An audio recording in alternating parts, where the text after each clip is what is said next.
Shalom dan selamat pagi saudaraku yang dikasihi Tuhan Yesus. Kita bersyukur untuk hari ini. Kita percaya kasih setia Tuhan tidak berkesudahan, tak habis-habisnya rahmat-Nya selalu baru tiap pagi. Mari siapkan hati kita untuk menerima pesan Tuhan pada pagi ini. Mari kita berdoa. Bapa, di dalam nama Tuhan Yesus, kami bersyukur untuk berkat kemurahan-Mu pada pagi hari ini. Kembali kami boleh bangun pagi dengan tubuh yang sehat, kuat, semua karena anugerah-Mu. Pada saat ini kami diperlengkapi dengan kebenaran firman-Mu. Jamalah hati kami ya Tuhan, agar kami mengerti akan kehendak-Mu dan taat untuk melakukan firman-Mu. Hanya di dalam nama Tuhan Yesus kami berdoa. Amin. Tema renungan kita pagi ini adalah bersyukur dan memuji Tuhan. Firman Tuhan diambil dari Mazmur 100 ayat 1-5. Demikian firman Tuhan. Mazmur untuk korban syukur. Bersorak-soraklah bagi Tuhan, hai seluruh bumi. Beribadalah kepada Tuhan dengan sukacita. Datanglah ke hadapannya dengan sorak-sorai. Ketahuilah bahwa Tuhanlah Allah, Dialah yang menjadikan kita dan punya Dialah kita, umatnya dan kawanan domba gembalanya. Masuklah melalui pintu gerbangnya dengan nyanyian syukur, ke dalam pelatarannya dengan puji-pujian.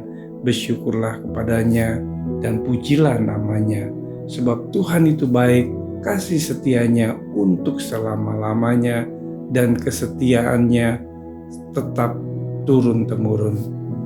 Bapak Ibu Saudaraku, apa yang kita rasakan perbuatan Tuhan di dalam hidup kita, bahwa Tuhan itu sungguh amat besar, sehingga kita dapat merasakan kebaikan Tuhan dan kasih setianya. Kita percaya bahwa Tuhan itu baik, dan Tuhan itu sangat mencintai kita sepenuhnya, dan Dia mengangkat kita menjadi anak-Nya. Saudaraku, tahukah bahwa bersyukur dan memuji Tuhan Yesus adalah hal yang penting dalam hidup kita? Dengan bersyukur dan memuji Tuhan, kita dapat menikmati indahnya hidup ini.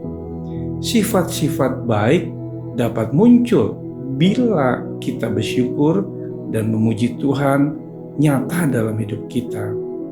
Sebaliknya, bila kita tidak bersyukur dan tidak memuji Tuhan dalam diri kita, akibatnya adalah kita akan menjadi orang yang gampang mengeluh, menjadi orang yang merasa hidupnya penuh dengan masalah, menjadi orang yang merasa kurang beruntung dan mengabaikan berkat-berkat Tuhan yang sudah Tuhan beri, menjadi orang yang iri kepada orang yang mengalami keberuntungan, menjadi orang yang ragu kepada Tuhan dan juga kepada sesama, dan muncullah hal lain yang negatif, sehingga pertumbuhan iman kita akan terhambat oleh ketidakhadiran rasa bersyukur dan kurang pujian kepada Tuhan.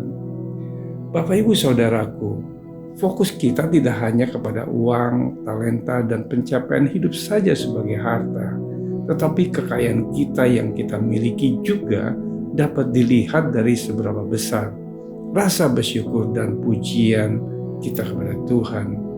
Sebab hanya orang yang mengasihi Tuhan dapat bersyukur dan memuji Tuhan dengan tulus. Hidup yang penuh dengan rasa bersyukur dan pujian akan memotivasi kita untuk menceritakan perbuatan Tuhan yang begitu besar. Saudaraku, mari kita lanjutkan dan menikmati hari-hari kita dengan damai sejahtera, di mana kita dapat bersyukur kepada Tuhan dan memuji-muji Dia adalah rahasia dan kunci dalam kehidupan kita.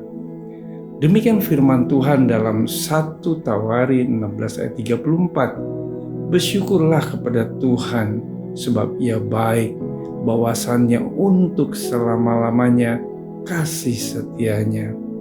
Firman Tuhan mengajar kita agar memiliki hati yang senantiasa bersyukur. Tidak peduli situasi dan kondisinya, apapun keadaan kita harus mampu menjadi orang yang senantiasa bersyukur. Mengucap syukurlah dalam segala hal, sebab itulah yang dikehendaki Allah di dalam Kristus Yesus bagi kamu. Mari kita berdoa. Tuhan Yesus, terima kasih untuk renungan firman-Mu pada pagi ini. Tuhan, kami bersyukur untuk kebaikan dan kasih setia Tuhan dalam hidup kami. Kiranya Roh Kudus bimbinglah kami, agar kami selalu mengingat akan kebesaran Tuhan dan semakin memiliki kerinduan untuk datang kepada Tuhan. Hanya di dalam nama Tuhan Yesus kami berdoa. Amin. Selamat beraktivitas. Tuhan Yesus memberkati.